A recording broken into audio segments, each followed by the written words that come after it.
번째로 나온 것은 능력주의입니다.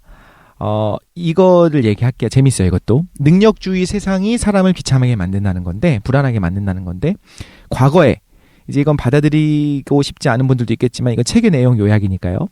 예수가 전도를 시작한 서기 30년부터 20세기 후반까지 가난한 사람들은 자신의 의미에 대한 세 가지 이야기를 들었어요. 첫째, 가난은 가난한 사람들의 책임이 아니고, 가난한 사람들은 사회에서 가장 쓸모가 크다. 아까 김도희님이 해주셨던 말씀 비슷한 거. 우리나라도 되게 농본주의 해갖고 그 중요하게 농사를 중요하게 여겼잖아요. 또 두 번째, 낮은 지위에 도덕적 의미는 없다. 그 성경이 계속 나오는 건 사실상 가난한 사람들을 되게 두둔해요. 부자들은 너네 탐욕, 굉장히 이거 죄다 이렇게 얘기하거든요. 세 번째, 부자는 죄가 많고 부패했으며 가난한 사람들을 강탈하여 부를 쌓았다. 이게 1754년 인간 불평등 기원론에서 시작해서 마르크스를 거쳐서 맞아요. 여기선 1989년까지 이 얘기가 나왔다고 해요. 근데 1989년 뭐가 있었나 봤더니 미국 소련이 냉전이 끝났다고 선언을 하고 베를린 장벽이 붕괴된 게 89년이네요. 네. 그리고 91년에 되면 소련이 붕괴하죠. 왜 91년을 안 했는지 잘 모르겠는데 여기서 89년에 그게 끝났다라고 얘기해요. 그러니까 소련 그 마르크스주의 전체가 이거잖아요. 맞아요. 부자들은 나쁜 놈들이다. 가난한 사람들은 선한데 강탈당했다. 그런데 18세기 중반부터 이제 그쪽 말고 동유럽이랑 러시아 쪽 말고 서유럽 쪽에서부터 뭐가 일어나기 시작했냐면 첫째, 빈자가 아니라 부자가 쓸모있다. 둘째, 지위에는 도덕적 의미가 있다. 이게 되게 그랬는데 볼게요. SAT를 깝니다. 여기서는. SAT를? SAT. 우리로 말하자면 수능. 이제 아버지 신분이 아닌 나의 진정한 가치로 평가가 되는 거예요. 수능을 통해서. 대한민국의 모든 학생들은. 그렇지. 그 가치가 수능인 건데 이제 철저하게 능력 위주 체제로 가기 때문에 이제 지위라고 하는 것은 과거에는 부당하게 돈을 번 사람들이 가지고 있었던 부정한 체제의 결과였는데 이제는 아닌 거예요. 능력이 있는 사람들은 실제로 자기네들이 능력이 있어서 얻은 거야.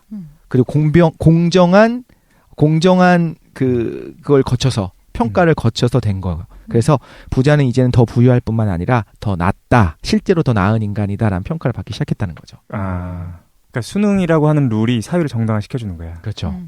니네 공부 못했으니까 이렇게 사는 거지. 이렇게 얘기하는 게 된 거죠. 어쨌든 기회는 공평하게 줬으니까. 그지. 그런 얘기를 할 수 있는 어떤 근거를 제시해주는 거야. 수능이라는 게.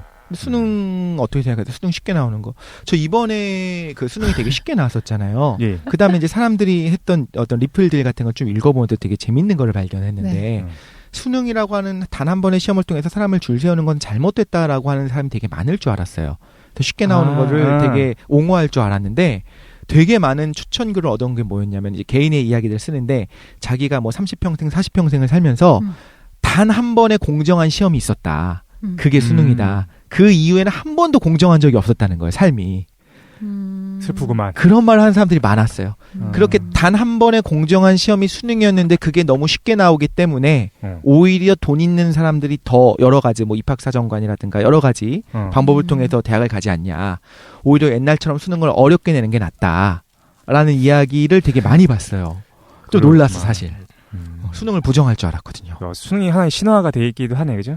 사람들로 하여금 사회가 정당하다라는 거에 표본이 되기도 하나 보다. 그럼 항상 언론에서 뭐 학교 공부 충실했는데 수능 고득점이었다라는 기사들은 항상 나오잖아요. 걔네들을 빼서 인터뷰하는 거지. 그런 얘기가 나오기. 그러면 수능 체제가 정당화되니까.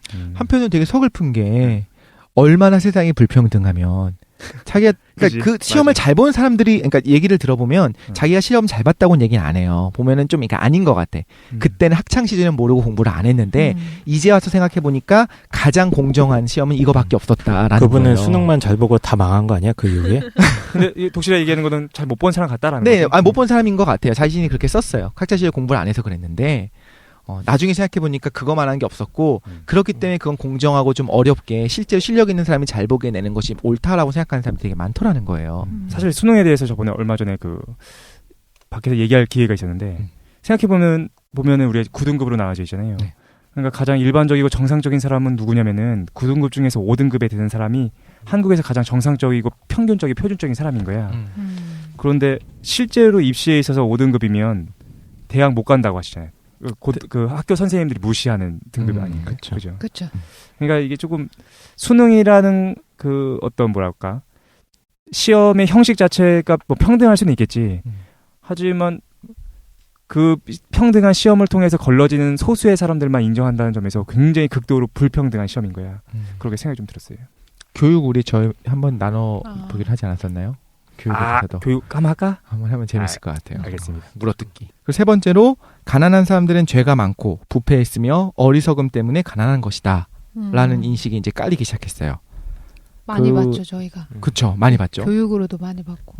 어리석어도 그렇다. 또 사람들 대신에 일을 해주면 그들에게서 그 일을 한 동기와 필요를 뺏게 되고 이런 얘기도 해요. 자선행위에 쓰는 $1,000 가운데 950달러는 차라리 바다에 버려버려라. 도움을 받는 자격이 있는 사람들은 도움을 요구하지 않는다. 진짜 귀한 사람은 결코 그것을 요구하지 않는다.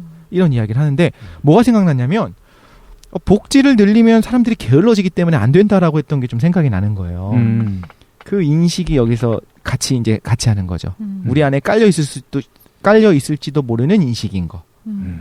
일면 사실일 수도 있을 수는 있어요. 예를 들면 어떤 뭐 알코올 중독인 분들한테 현금을 주게 되면 그거로 술을 사 마신다. 근데 그런 정말 특수한 한두 가지를 가지고 확대 해석하면서 보편적 복지를 이야기하는데 거기다가 여기서 복지를 들리면 사람들 게을러지고 일 안 해서 안 된다라고 이야기하는 건 좀 문제가 있지 않나 싶은데 여기서는 그렇게 이야기합니다. 일단 그런 문제가 불안을 만들어내는 네, 요인 중에 이런 하나. 인식들, 새로 생긴 이런 인식들. 과거에는 그러니까 가난할지언정 그 사람들은 정당하고 선한 사람들이었던 거예요. 이제는 점점 가난한 게 패배자 혹은 악한 사람들이 되고 그러니까 정리를 해보면 처음에는 일단 관심을 못 받아서 불안하고 네. 둘째는 사랑결핍, 속물근성, 어떤 속물근성, 네. 사치 뭐 물건이라든가 뭐 네. 사회적 지위랑 자기를 동일시하는 속성. 네. 그리고 세 번째는 뭐예요? 그게? 기대감. 그러니까 평등한 어떤, 세상이 되면서 그치. 뭐든지 할 수 있을 거라는 기대. 평등한 세상이 되고 뭐 내세에 대한 믿음 같은 것도 다 사라지니까 이걸 내가 성취해야 되는 거야 이제. 그렇죠. 내 삶을 개척해야 되니까 그거에 대해서 불안한 게 오고 네 번째가 이제 능력주의죠. 이건 네. 여기까지입니다.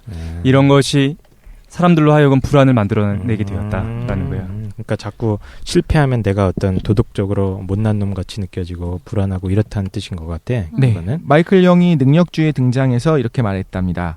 오늘날 사람들이 아무리 비천하다 해도 자신에게 모든 기회가 열려 있음을 안다. 만일 되풀이하여 바보라는 낙인이 찍히면 허세를 부릴 수가 없다. 이제는 자신이 열등한 지위에 있다는 사실을 인식해야 하지 않을까? 과거와는 달리 기회를 박탈당해서가 아니라 실제로 열등하기 때문에 말이다. 그래서 능력주의 체제 안에서는 가난이라는 고통에 수치라는 모욕까지 더해진다 합니다. 맞는 말인 것 같아요. 그렇죠. 우리 사회를 지배하는 굉장히 중요한 이념, 깔려있는 이념이라고 봐야죠. 만든 거죠? 누군가 만든 겁니까? 어쨌든 형성이 됐겠죠. 이 시대의 어느 시점인가 형성이 됐고. 예. 사실 자본주의겠지 뭐. 그렇죠. 그치. 자본주의 결정적으로. 자체에 대해서 근데 직접적으로 이제 알랭드 보통이 사실은 아까 전에 얘기했던 불안에 대한 원인들은 다 사실 자본주의 사회에서 발생하는 것들밖에 없네, 그렇지? 성과. 자본주의와 민주주의도 포함하니까 너무 놀라운 거예요. 그렇지. 민주주의 포함돼서. 그러니까 서구적 전통 안에서 어떻게 사람들이 불안할 수밖에 없었는가에 네. 대한 거군요. 네, 맞습니다. 그러면 근데 그 반대적인 사회에서는 상대적으로 없었다는 거야? 민주주의에 반대였던 어떤 독재나 엘리트주의적 사회에서는 불안이 계급 사회니까 좀 덜했을 것이고. 불안의 나와 요인이 있잖아요. 하나가 없는 거겠지. 그 다음에 그 자본주의 사회가 아니라 공산주의 사회나 사회주의 사회에서도 불안이 좀 덜했을 거다라고. 실제로, 네. 재밌는 토론 주제이긴 한 것 같아. 예. 불안의 원인이 이게 답니까? 하나 더 있는데 그냥 불확실성 그냥 넘기려고 해요. 그냥 쭉 얘기하자면 간단하게만 설명해 주십시오. 변덕스러운 재능이 불확실하지 않냐. 우리가 가지고 있는 재능 자체가 또 운빨이 있다는 거. 또 고용주가 어떤 사람이냐. 그럼 고용주의 이익이 어떻게 되느냐. 또 세계 경제가 어떻게 움직이냐에 따라서 우리의 그 가치가 왔다 갔다 하기 때문에 이게 불확실성을 우리가 이야기했어요. 흔히 인생에서 만나게 되는 그 어떤 어떻게 될지 모르는 그 상황, 네. 그 자체. 앞을 알 수 없기 때문에 불안하다는 건데 이건 그냥 뭐 이렇게 가름하고 일반적인 것 얘기네. 같아요. 이제 오케이. 근데 아까 그 얘기했었던 그 생각을 해보면 실제로 러시아 사람들이 그런 얘기를 하는 걸 들은 적이 있어요. 물론 러시아가 이제 미국을 싫어하고 여전히 그렇기 때문에 그럴 수도 있겠지만 러시아에서 부패한 것들이 있고 실제로 러시아에서 인명 경시 풍조도 있고 이런저런 것이 있겠지만 그래도 적어도 노동자들 사이에서 교육받기로는 너넨 정말 평등하다라고 교육을 받는다는 거예요. 그 안에서 새로운 엘리트 계층이 있겠죠, 물론. 그죠. 근데 우리는 그거를 그 나물에 그 밥이고 똑같다라고 생각할 수도 있고 어떻게 보면 더 오히려 거기가 더 부패했다라고 이야기할 수도 있겠지만 적어도 거기 사는 사람들이 어떤 생각을 하느냐를 생각한다면 적어도 우리는 평등한 세상에 살고 있다라고 얘기할 거라는 거지. 북한도 그럴 수도 있겠네. 그리고 일단 이렇게 볼 수도 있을 것 같아요. 그치? 뭐냐면은 사실은 사회주의나 공산주의적인 사회에서 문제점이 열나 많겠지. 많겠지. 빡빡 터지겠는데 근데 불안이라는 거 하나만 놓고 본다면 자본주의보다 덜 불안할 수도 있겠다. 이거야. 그러니까 이 보통이라는 작가는 우리 현대인들이 가지고 있는 어떤 불안한 심리 상태에 굉장히 포커스를 많이 맞추는 거죠. 그렇죠. 그걸 좀 과장하기도 하고. 왜 불안하냐. 그게 거기 포커스를 맞추는 건데 그런 측면에서 본다면은 모르겠어요. 그러니까 IS 대원들은 굉장히 행복하겠지. 그러겠죠. 진짜 불안하지 않거든. 행복은 모르겠는데 불안하지 않겠다. 불안하진 않을 거예요. 확신에 있으니까. 확신에 차 있으니까. 죽어도 천국 가고. 그러니까 저는 거꾸로 이런 생각도 해요. 불안이 과연 그렇게 우리가 피해야 하고 도망쳐야 될 것인가 하는 생각은 해요. 우리가 오히려 확신에 차 있는 게 꼭 그렇게 좋다는 생각은 언제든 저는 아주 옛날부터 안 해왔었거든요. 그러니까 확신에 차 있으면 물론 김정은 체제 안에서 잘 살아가고 있는 분들은 뭐 불안하지는 않을 수 있겠지. 다른 방식으로 불안할 수도 있겠지. 입을 잘못 놀리면 그렇지, 그럴 수 언제야. 있겠지만. 그러나 이제 그런 불안이 없다고 해서 과연 우리가 행복한지는 좀 비판적으로 생각해 볼 만한 것 같아요. 그거를 여기서도 이제 민주주의 체제를 부정하는 거는 아닌 그렇겠죠. 예. 실제로 뭐 과거에 뭐 계급 사회로 돌아가자. 어차피 못 오를 거 이런 얘기를 하는 건 아닌데 원인을 진단을 한 건데 근데 굉장히 합리적인 생각은 들었어요, 실제로. 모든 교회는 다 좋은데 내가 못해. 그러면 이제 열등감 느끼는 거죠. 그래서 그 원인을 그냥 비판하는 건 아니고 그냥 그렇게 원인이 있다. 비판하지 않아요. 일단 분석을 하는 거지. 네, 그런 세상에 살기 때문이다. 일단 원인에 대해서 좀 설명해 주셨는데 그 다음 뭡니까? 해법이 있습니다. 원인 다음에 바로 해법. 네, 해법 재밌습니다. 철학. 첫 번째 해법이 철학입니다. 집어쳐! 방송 끝. 아니 근데 이거 3명이 부정하고 있어. 철학 전공자 3명이. 아니야. 근데 나 이거 철학 때문에 불안해. 아니야. 중위층 10년 사람들이 해봤는데 안 되던데요. 중간층, 중위층 사람들이 철학하는 사람들을 어떻게 보느냐 생각하면 이게 전 정말 맞다고 생각했어요. 한번 얘기를 들어보고. 들어보면 안다니까. 나도 철학하는 사람들에 대해서 흔히 말하는 개똥 철학 있다니까요. 예. 자, 철학을 여기서 이렇게 생각해요. 현실을 넘어선 형이상학적인 탐구를 하는 게 철학인 거예요. 현실을 넘어서는 거야.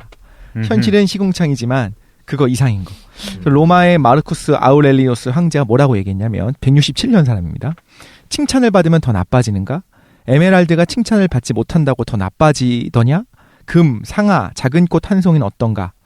다른 사람들이 날 경멸하는가? 경멸하라고 해라. 나는 경멸을 받을 행동이나 말을 하지 않도록 조심할 뿐이다. 쥐가 황제니까 그렇지. 그러니까 지가 갑 중에 갑이니까 왕이 되는 거지. 그래서 여기서 얘기하는 철학은 뭐라고요? 지적인 염세주의를 이야기를 해요. 지적인 사람들의 연세주의를 이야기하면서 철학자들은 오래전부터 다른 사람들의 의견을 면밀하게 검토해보면 서글픈 동시에 묘하게 위안이 되는 사실을 발견하게 된다고 이야기해왔다. 그래서 어떤 문제이든 다수의 의견에는 혼란과 오류가 가득하다는 거예요. 샹포르는 여론은 모든 이 의견 가운데 최악의 의견이다. 이렇게 이야기를 하고 너무 그러니까 대중은 틀리다는 거야. 너무 어리석을 수밖에 없다는 거야. 그래서 쇼펜하우어는 또 묻습니다.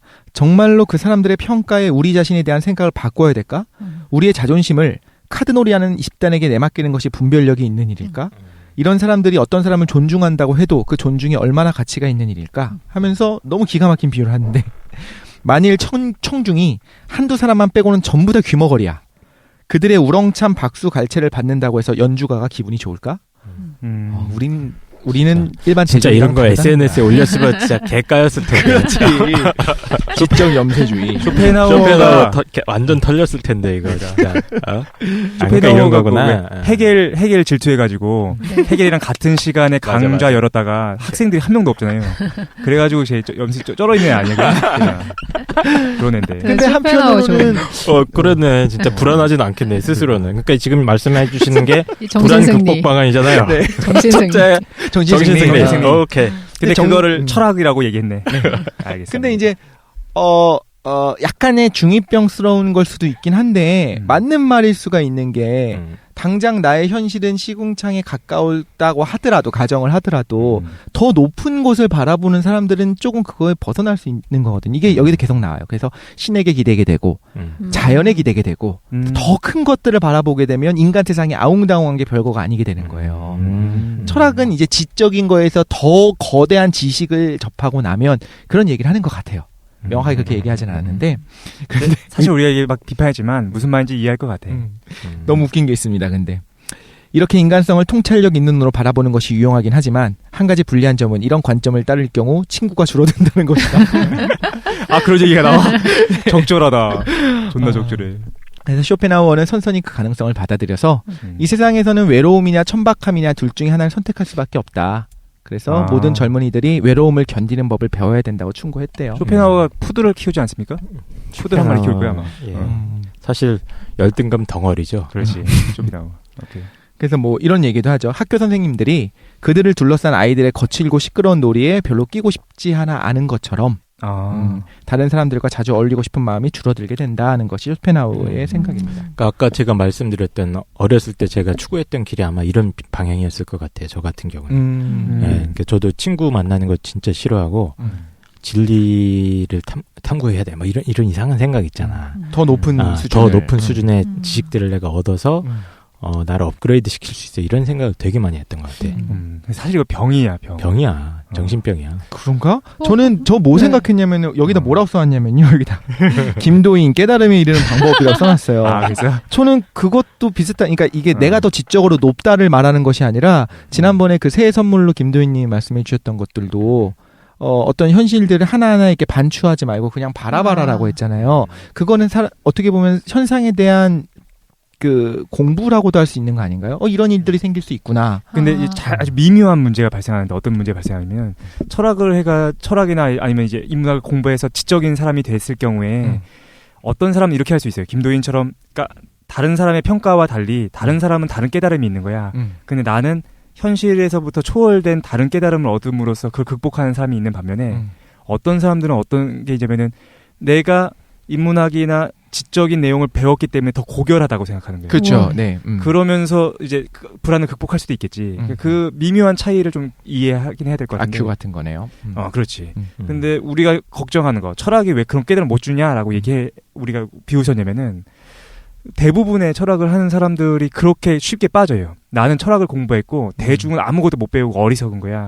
그러니까 나는 고결하다라고 스스로 자위하거든. 근데 그게 지금 이제 불안을 극복하는 방법이긴 한데 나쁘게 평가하면 회피하는 방법 같기도 해요. 현실 대피. 근데 여기 있는 게 다 회피예요, 사실. 네, 현실 대피. 다 회피야. 어쩔 수 없어. 근데 왜냐면 현실이니까. 이 철학을 하는 방법이 효용성이 있다고 생각하거든요. 저는요. 왜 그러냐면은 그 타인의 의견에 대해서 지금 뭐 나오는 극단적으로 말해가지고 쟤네들 의견은 뭐 질이 떨어지니까 열등하니까 신경 쓸 필요 없다라는 관점인데. 철학을 하면 장난 아니다 진짜. 어그러. 형이상학적인 거를 탐구해서 대중들의 관심에 대해서부터 이제 신경 쓰지 않게 되는 게 아니고 우리가 보통 사람들이 이렇게 충고해주면 그 의견은 자기 경험으로부터 나오기 때문에 사람들마다 일관성이 없잖아요. 예를 들어 야 뭐 잘 살려면 뭐 좋은 집을 있어야 돼. 뭐 어른들이 부모님이 해주시는 말도 틀릴 때가 이제 많잖아요. 부모님들끼리. 근데 그게 왜 그러냐면 현실로부터 자기가 경험을 추출해낸 거기 때문에 다른 거예요. 자기 경험이 달라지면 내용이 달라지는데 철학을 공부하다 보면 경험들로부터 이제 달라지는 게 아니고 그냥 일반적인 원리에 대해서 사람 생각이 어떤지 탐구하다 보니까 사람들의 생각을 자기가 수용할 때 판단 기준이 생기는 거예요. 그러면 덜 혼란스러울 수 있고 내적 이제 기준이 생기니까 안정감이 생기는 거죠.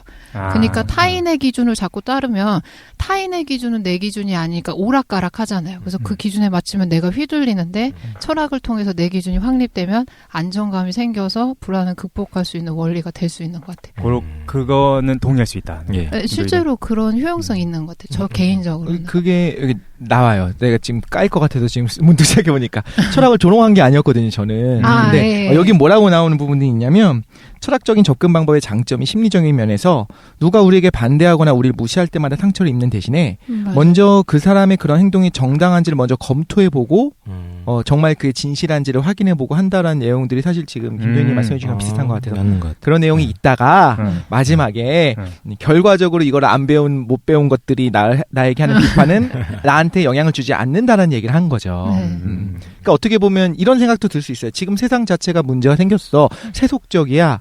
그리고 뭐 물질주의로 넘어가고 있어. 그 상황에서 나는 괜찮아. 상관없어라고 얘기하는 것이 여기서는 그러니까 철학적 자세라는 거예요. 세상에서 말하는 것들을 너무 휘둘리지 않는 방법. 그렇지. 그래야 되는데. 저는 되게 이거 좋게 봤거든요. 그리고 한편으로는 지금의 인문학 열풍도 한편으로는 좀 비슷한 게 아닐까 싶기도 하고. 네. 사랑합니다, 철학. 전공해봐. 또 이제 두 번째로 나온 건 예술이었어요. 네. 예술을 하면서 제일 처음에 나온 게 이거부터 나옵니다. 예술이 무슨 쓸모가 있을까? 이 문제는 1860년대 영국에서 현안이 되었으며 많은 논평자들이 이런 답을 내놓았다. 별 쓸모가 없다.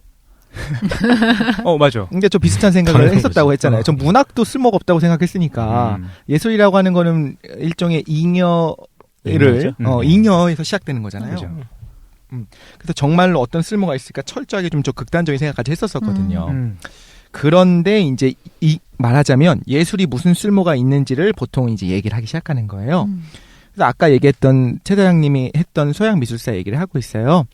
예술이라고 하는 게 고대 그리스 로마의 고결한 면, 그러다가 성경 이야기, 왕과 왕비의 초상, 풍경화를 거쳐서 풍속화라고 부르던 귀족이 아닌 사람들의 가정생활을 그린 그림이 자리를 잡게 됐고, 샤르댕의 예술은 여자가 집안에서 하는 일 또는 오후 햇빛에 반짝거리는 낡은 도기를 하찮게 여겼었던 그런 인생관을 뒤집어버린다. 그런 것들이 하나의 의미가 있다라고 여기선 얘기를 했었어요. 그래서 이제 쭉 전체적으로 예술사를 좀 이야기를 해주거든요. 이것도 좀 동의하는 부분이 당연히 생길 수밖에 없는데 그런 것 같더라고요. 그러니까 지금 보통 같은 경우는 대중예술 얘기도 하나요? 아니요, 그것까지는 안 나와요. 네, 그것까지는 안 나와요. 네. 어쨌든 그래서 예술이 쓸모가 없어. 그런데 어떻게 불안을 치유해 준다는 거예요? 일상생활을 묘사한 화가들을 통해서 세상에서 무엇을 존경하고 존중할 것인가에 대한 속물적인 관념을 교정해 준다는 거죠. 다 일관되고는요. 네. 속물적인 걸로부터 벗어날 수 있는 방법이 된다는 거죠. 철학이나 예술이는. 그럼 이제 대중을 대상으로 소재로 해서 그려낸 예술 작품들, 그렇죠. 그런 것들을 장르적으로 그걸 인정해주는 그 장르가 괜찮다는 거네. 네, 여기서는 되게 그거를 그게 아름답지 않냐는 것 같아요. 왕이나 왕비의 그 아름다운 모습, 궁전의 모습만이 예술 작품이 아니라 우리 소소한 삶의 모습들도 하나의 예술이다. 감동을. 아까 얘기 나왔던 미생이 우리가 미생 보고 감동받는 것을 네. 설명할 수 있겠네요. 그런 것 같아요. 예술 전체가 아니라 그런 예술. 그런 예술이. 대중을 대상으로 한 예술이. 여기도 그렇게 나왔어요. 발전하는 단계를, 그러니까 과거의 왕과 왕비를 보여주던 세상은 어차피 계급사였으니까 그거 본다고 상대적 박탈감을 안 느껴요. 당시에는. 지금 모두가 평등해진 세상에서 너무 불안한 게 문제가 되는 거잖아요. 평등한 세상일 때 오히려 그런 하찮은 사람들의 모습을 예술로 승화시킨 것이 감동을 준다는 거죠. 좀 미생 같은 좀 사실적인 예술 작품들이 그런 것 같아요. 위안을 준다 이 얘기일 것 같아. 어쨌든 불안이 초점이니까 불안을 해소해 준다. 그것도 괜찮다. 근데 사실 이제 미디어 같은 데서 얘기하는 것들은 다 있는 사람들 혹은 어떤 그렇지. 그런 사람들 진짜 별것도 아닌 어떤 현직 대통령이 물을 떠다 마시더라 이걸 갖고 되게 막 그다음 것처럼 이렇게 홍보하고 이런 세상에서 그게 아니라 정말 야근하고 힘들게 살아가는 우리네 모습을 그린 걸 보면서 이제 좀 이렇게 통쾌함을 얻는 게 아닐까요? 다큐 3일. 오케이. 그렇지. 다큐 3일 좋은데. 그 다음은 비극과 희극도 예술로 나왔는데요. 네. 비극은 이겁니다. 사람들이 비극 예술에 담긴 교훈을 받아들인 세계에서는 너무 비극적인 그런 사건이 있었던 세계를 보게 되면 실패의 결과가 내가 살면서 실패의 결과가 우리를 그렇게 심하게 짓누르지 않을 것이다. 이야기를 하는데 저 여기 이거는 경험한 적이 있어요. 개인적인 경험은 아니고 제가 되게 알던 후배가 우울증이 되게 심했었는데 그 한여라고 하는 영화 아세요? 알죠. 네, 알아요. 전도연. 저는 사실 보진 않았는데 내용만 대충 알거든요. 네. 굉장히 이제 안 취급을 받는다고 들었는데 자살까지 하죠 마지막에 맞나? 네, 불로 타와서 예. 좀 근데 그걸 보고서 그 우울증이었던 후배가 위안이 되더래요. 저렇게 허군 거 다 아는데도 전도연의 벗은 몸을 보고 위안으로서 네, 그런가 봐요. 위안? 자기 위안을 했나? 뭐를 얘기하냐면 저렇게 비참한 사람이 있구나라는 거를 허구지만 보고 나서 자기가 좀 위안이 되더래요. 이거 굉장히 저기 뭡니까 아리스토텔레스 시학이나 이런 데서도 나온 얘기인 것 같은데. 예. 어떤 비극적 운명을 감상하면서 카타르시스의 느낌. 내적인 정화가 일어난다고 하잖아요. 그거의 하나로 비극이라고 하는 것들도 그렇게 얘기를 했고요. 희극도 반대급부로 나와 있습니다. 희극은 유머, 풍자 이런 것들. 정치인에 대한 유머도 있을 것이고 서민에 대한 어떤 풍자들이 있잖아요. 왜 장도리 같은 거 보면서 사람들이 되게 막 박수치면서 공감하고 한편으로는 서글퍼하면서도 좋아하잖아요. 그걸 보면서도 우리가 그런 유머를 보고 들으면서 즐거워한다는 거죠. 그리고 위안을 얻게 되고 그거를 그러니까 일종의 예술로 이야기했어요. 희극과 비극도 예술이다. 그래서 그걸 통해서 우리가 할 수 있다. 네. 그랬군요. 사실은 한국에서 이제 비극과 희극이라는 번역이 좀 이상해서, 그러니까 서구 사회에서의 비극과 희극이라는 거는 우리가 생각하는 것처럼 슬프면 비극이고 기쁘면 희극이 아니라 그 세계와 그 주인공 개체와의 투쟁으로 그려지고 있거든요. 그러니까 세계랑 개인은 항상 충돌하게 되는데 그 충돌의 결과로서 세계가 승리하는 때가 있어. 그걸 비극이라고 그러고 개인이 승리하는 얼토당토하는 경우가 발생하는데 그걸 희극이라고 하고 그러한 비극과 희극의 구분법만이 아니라 좀 복잡하게 나누는 것 같더라고. 그래서 단순히 이제 슬픔과 재미로 나누는 거는 조금 적절하지 않을 것 같은데. 알랭드 보통을 비판하고 있는 베스트셀러 작가. 요거 빼야겠다. 알겠습니다. 편집. 또 이제 정치 이제 하나밖에 세 개 남았네요. 정치 현대 사회를 비판하고 있잖아요. 이 책 전체가 지금 말하자면 일종의 능력 위주의 사회, 배금주의. 뭐 원하던 물건을 얻었을 때 난 기쁨이 유지될 줄 알았는데 아이패드 사고 난 다음에 좋아 죽을 줄 알았는데 일주일만 지나도 시들해지더라. 아니야 좋아. 그러니까 이주는 가. 계속 꺼내서 보면 좋아. 그렇구나. 쓰진 않아도. 그런데 이제 이런 걸 얘기하는 거예요. 정치라고 얘기하는데 그게 이제 자연스럽다고 느끼잖아요. 배금주의가 당연한 것 같고 돈 있는 사람들이 선한 게 당연하다고 생각하는 그런 것들은 사실 몇백 년 얼마 안 된 관념이다. 그래서 지위와 관련된 근대 이상이 담겨있는 이데올로기적 요소는 더 세련되어졌다라고 주장을 해요. 예를 들면 남녀 평등이 이제 점점 평등해지고 있잖아요. 그러니까 점점 세련돼지면서 뭐 어떻게 되냐면 우리 지금 사회는 점차적으로 더 이상적으로 변하고 있다라고 생각들을 한다는 거죠. 그런데 실제로 세련되어졌지만 여전히 많은 문제가 있다라는 걸 이야기하고 있고 그 문제가 있다는 거를 받아들여라. 비판적인 자세로 받아들여라. 그러면 좀 어느 정도 불안하지 않을 수 있다. 이렇게 얘기를 하고 있어요. 동의하시나요? 그게 정치라고요? 여기선 그렇게 그 정치적 관점이 추구하는 것이 이데올로기에 대한 이해다. 그래서 분석을 통해서 이데올로기가 자연스러운 것이 아님을 밝혀서 그 내관을 제거하면 된다라고 이야기하고 있네요. 이거는 거시적인 관점에 대한 훈련이 필요한 것 같아요. 철학이나 역사가 됐든 지금 저희가 가지고 있는 뭐 관념이나 패러다임 자체가 그냥 어떤 일시적인 시점에서 발생하는 거라는 거를 알 수 있는 훈련이 있어야 되는 것 같아요. 공부를 해야 되는 거네요. 네, 저 이거 그 철학사를 배우는 수업 같은 거 들었을 때 고대, 중대, 현대를 뭔가 일관해서 배운다 그러면 지금 우리 사회에서 굉장히 절대시하는 것들 판단 기준 있잖아요. 그렇죠. 이거를 성취해야 되만 올바른 인간이다. 근데 그게 지금 사회에서 발생한 거 예전에는 그렇지 않고 이게 항상 때마다 바뀌었던 거구나라고 배웠을 때 그런 것들이 있었던 것 같아요. 이거 일시적인 기준이어서 내가 꼭 이걸로 나를 판단 기준으로 삼지 않아도 되는구나. 되게 큰 효과가 있는 것 같아요. 그럼 알랭드 보통이 말하는 그 정치를 통해 가지고 문제를 해결하는 거는 그게 정치적인 투쟁이나 구조리 해결이 아닌데 네. 지금의 이데올로기가 일시적인 거라는 걸 이해하는 것을 얘기하는 거예요. 그렇죠. 네. 그래. 그게 어떻게 보면 정치에 대한 이해일 수도 있죠. 삶의 모습 자체 관념이 일시적인 거. 우리 이 정치를 말하는 것이 아니라 현실적인 말하는 것이 아니라 정치라고 하는 말의 진짜 뜻을 얘기하는 것 같은데. 그러니까 개인적인 관점에서 해결 방법인 거예요. 사회 구조가 변하는 게 아니에요. 아까 철학은 아예 형이상학적인 걸 얘기하자면 이거는 어떻게 보면 좀 역사를 바라보면서 역사적인 시각이 필요하다는 거죠. 그렇군요. 이거 자기가 극복했던 거 얘기하는 거 아니야? 이 책 전체 다? 약간 뭐 엘리트주의야. 그렇지. 약간 이런 얘기를 해요. 이렇게 이해한다고 해서 지위와 관련된 이상 때문에 생기는 불편이 기적적으로 사라지지는 않는다. 그렇죠. 네, 정치적 어려움을 이해하는 것은 기후 위성으로 기상 상태의 위기를 파악하는 것과 같기 때문에 늘 문제를 막아주진 못하지만 적어도 거기에 접근하는 최선의 방법에 대해서는 여러 가지 유용한 것을 가르쳐준다. 이렇게 얘기하고 있어요. 알겠습니다. 네 번째는 기독교입니다. 사실 기독교를 좀 제가 하기가 또 이제 좀 불편한데 여기서는 제가 하겠습니다. 알랭드 보통은 되게 뭐를 하냐면 되게 부드러운 사람이에요. 쓴 것들도 되게 유하게 했어요. 그러니까 종교가 안 좋은 면을 안 좋은 것들도 굉장히 많이 있었잖아요. 사실 권력과 결탁한 부분들도 있었고, 근데 그 안에서 긍정적인 면들을 굉장히 많이 이야기를 하거든요. 그래서 이분의 생각을 그냥 쭉 얘기를 할게요. 이게 죽음을 얘기해요. 그러니까 종교를 얘기하면서 사후관을 얘기하는 것 같아요. 사후관.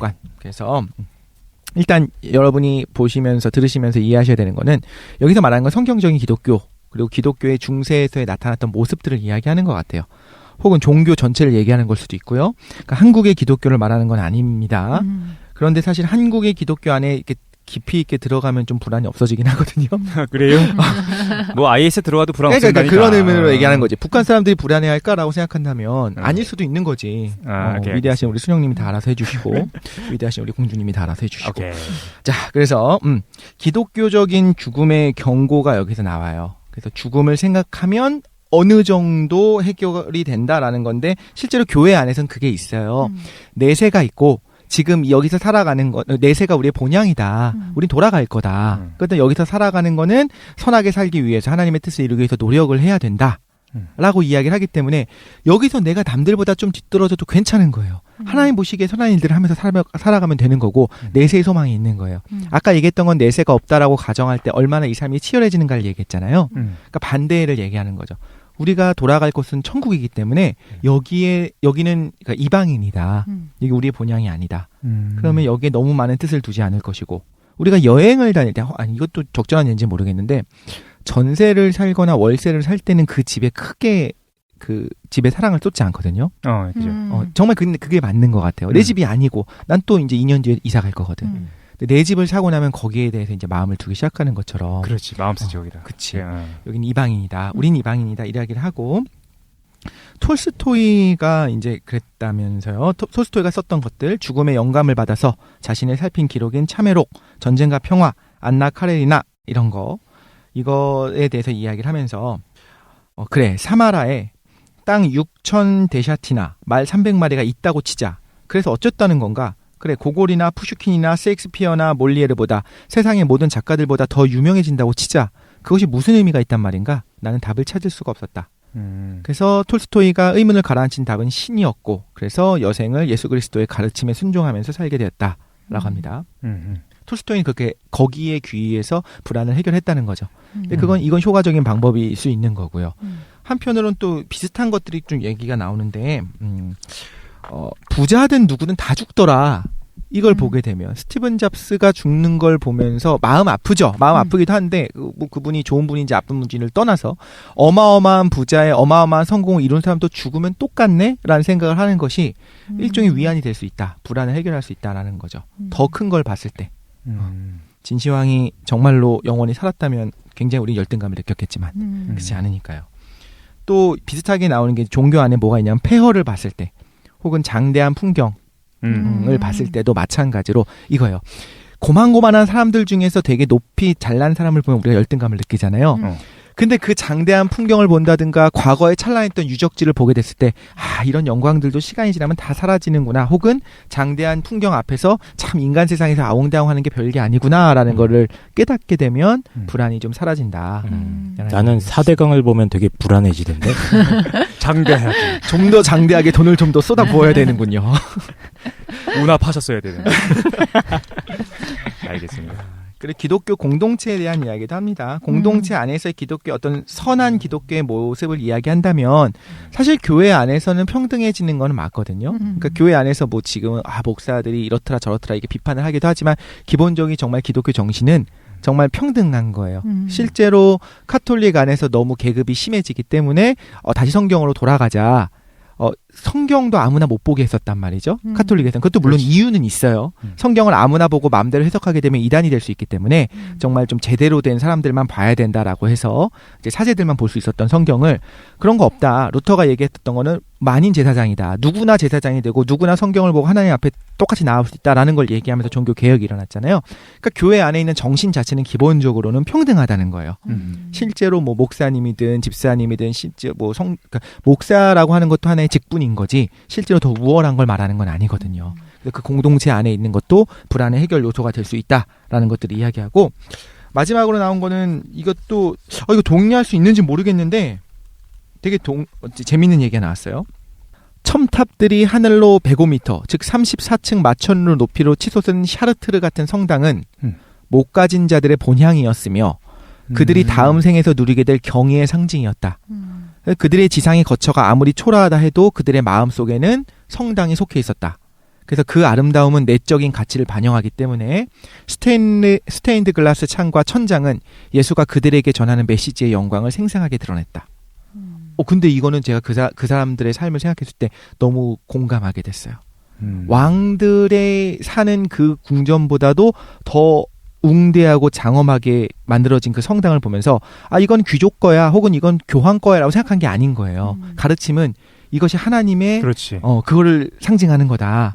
그리고 나는 죽으면 천국으로 갈 거다. 지금 한국 교회처럼 매매의 대상이 아니라. 그렇지. 하나님의 것이라고 생각하니까. 그렇군요. 그러면서 뭐 이런 얘기도 해요. 기독교는 물론 세속 도시와 가치를 없애지는 못했다. 그런 얘기를 하지만 여전히 당시 사람들은 힘든 삶을 살면서 저 아름다운 성당을 바라보면서 그때마다 내가 돌아갈 곳이구나. 저기가 내 집이구나. 이렇게 생각을 했을 거다. 싫어한다. 그런데 이제 끝났는데 사실은 예. 마르크스가 종교를 싫어했죠. 그렇죠. 아편. 그러니까 지금 이런 식으로 불안에서 벗어날 수 있는 방법 중에 하나를 이제 보통은 제시를 했는데 마르크스는 딱 이걸 싫어한 거 아닌가요? 말하자면. 그렇죠. 네 계급을 그대로 받아들이고 착취당하면서 그렇게 하지 말고 노동자들의 세상을 만들자라는 거였던 거죠. 현실 도피 수단이라고 본 거죠. 여기서도 사실 현실 도피 수단을 알려준 거 수도 있는 것 같아요. 근데 실제로 그렇네. 전체적으로 불안을 제거하는 방법은 현실적 불안에서부터 어떤 초월해 나가라. 종교, 철학, 예술 같은 걸 통해서. 그죠? 뭐 공동체를 위한 헌신 이런 얘기는 안 합니까? 아까 전에 그 기독교 뒷부분에 나왔던 얘기 살짝 나왔었나? 그러니까 자기를 위해서 살지 말고 자기를 헌신하면서 살아라 뭐 이런.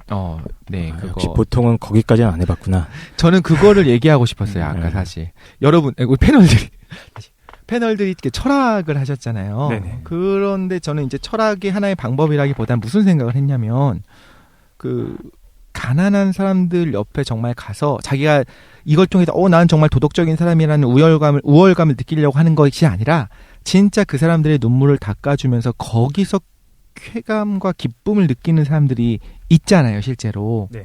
그것도 하나의 어떤 불안을 극복할 수 있는 방법이 아닐까 싶은 생각이 들었거든요. 근데 그거는 여기 써있지는 않았습니다. 어쨌든 우리가 나가야 돼. 시간 됐네. 시간이 너무 많이 돼가지고. 무섭는지 모르겠네. 일단은 오늘 독실이가 알랭 르버턴의 불안에 대해서 좀 정리해줬는데 일단 크게 두 가지인 것 같아. 불안의 원인 그리고 불안을 해결하는 방법. 불안의 원인으로서 아까 얘기했던 게 몇 가지였던 거죠? 한 4가지, 5가지였던 것 같은데?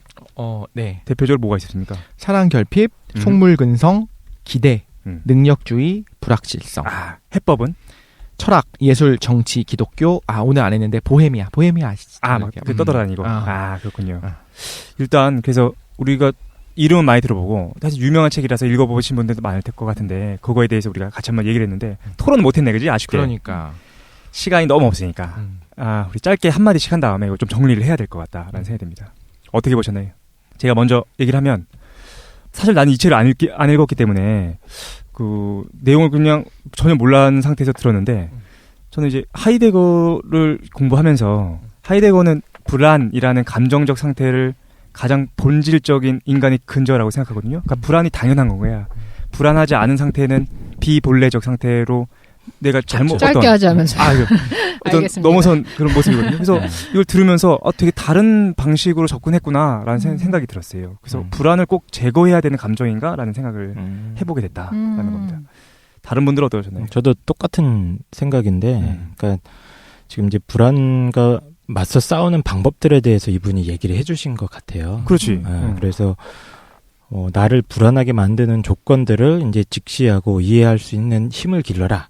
뭐 이런 얘기들을 하는 것 맞는 같아. 것 같아요. 저는 아주 동감하는 부분도 많고, 실제로 우리가 살면서 사실 불안하잖아요. 그걸 이길 수 있는 근본적인 힘은, 나의 불안한 상황을 이렇게 직시하고 조망할 수 있는 힘, 그 능력이 있다고 저는 생각을 하긴 하는 편인데, 다만 이제, 불안하지 않은 상태가 그렇게 좋다는 생각 안 해요. 저도 지금 새 사장님 말씀처럼 불안이라는 건 우리가 인간이라면 누구나 갖고 있는 상태라고 생각을 하고 오히려 불안하지 않은 건 오히려 건강하지 못한 것 같아요.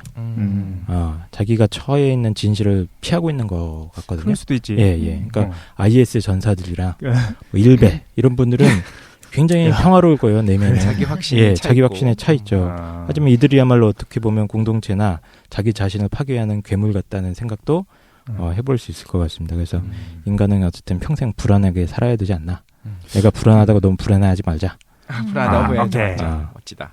김도인 어떠셨나요? 저도 오늘 되게 재밌었는데 그 불안을 이해할 수 있는 방법을 저희가 배우지 않잖아요. 근데 여러 가지 보통 알랭드 보통이 불안을 이해할 수 있는 여러 가지 방법을 가르쳐 준 것 같아요. 공통점이 이제 깡쌤이 말씀해 준 것처럼 시야를 확장시키는 건데 그게 불안을 해소하는데 도움이 될 것 같아요. 근데 속물근성이나 지금 불안의 원인으로 제시해 주신 거 4가지는 인간의 본성적인 거기 때문에 그거 자체를 없애려고 하거나 그게 나쁘다고 생각할 필요는 없는 것 같아요. 근데 단지 그게 너무 강렬해지면 항상 문제가 발생하니까 본성적인 건 늘 강해지잖아요. 그래서 그거를 자기가 수용할 수 있는 것들 훈련을 개개인별로 하시는 게 도움이 많이 될 것 같아요. 이건데 불안이 나쁜 것이 아니라 너무 확장되어 있는 게 문제다. 네, 그렇죠. 그리고 중고집도 뭐 비교나 속물근성은 본성적인 거니까 그게 있어야지 자기가 생존이 가능해서 발생하는 건데 너무 강하니까 항상 사람들은 그거 자체가 나쁘다고 생각하는데 그렇진 않은 것 같아요. 네. 독실이 마지막으로 정리해 주십시오. 저는 굉장히 감동받고 왔는데 여기서 엄청나게 까여가지고 제대로 까지도 왔어. 제가 무슨 생각이 들었냐면 내가 소개하기에 좀 너무 부족해갖고 지금 알랭드 보통이 무지하게 까인 게 아닌가 싶은 생각이 드는데 직접 읽어보시면 되게? 좀 다를 것 같고요. 저도 그런 생각은 들었어요. 이제 포기하고 순응해라라고 이야기하는 것이 어떻게 보면 좀 불안을 제거하는 방법인 것 같아요. 그러니까 이제 저항해라라기보다는 그러니까 지적으로 알고 포기하는 게 되는 건데, 근데 사실 반대로 생각하자면 이거의 반대급은 뭐냐면 죽창을 들고 그냥 쑤셔가지고 뒤집어 엎어라가 되잖아요. 이거의 반대는. 그러니까 균형이 중요한 것 같고, 한편으로는 지식이 중요하다는 생각도 들어요. 지식이 있어야지만 적어도 내가 왜 불안한지를 내면을 알고 그걸 파악할 수 있지 않을까 싶은 생각이 들고, 저는 오히려 이걸 읽으면서 우리가 지금까지 했던 이야기들이 되게 많이 나와 있어서 제가 이제 막 출처는 말 안 하고 막 얘기했잖아요. 네네. 철학자가 되게 많이 나오는 거예요. 그래서 과거에 제가 꽤 오래전에 읽었거든요. 네. 그때는 그냥 읽으면서 재밌나고 읽었는데 오늘 다시 읽는데 너무 새롭고 그래서 너무 좋았거든요. 역시 지대너비아 좋은 방송입니다.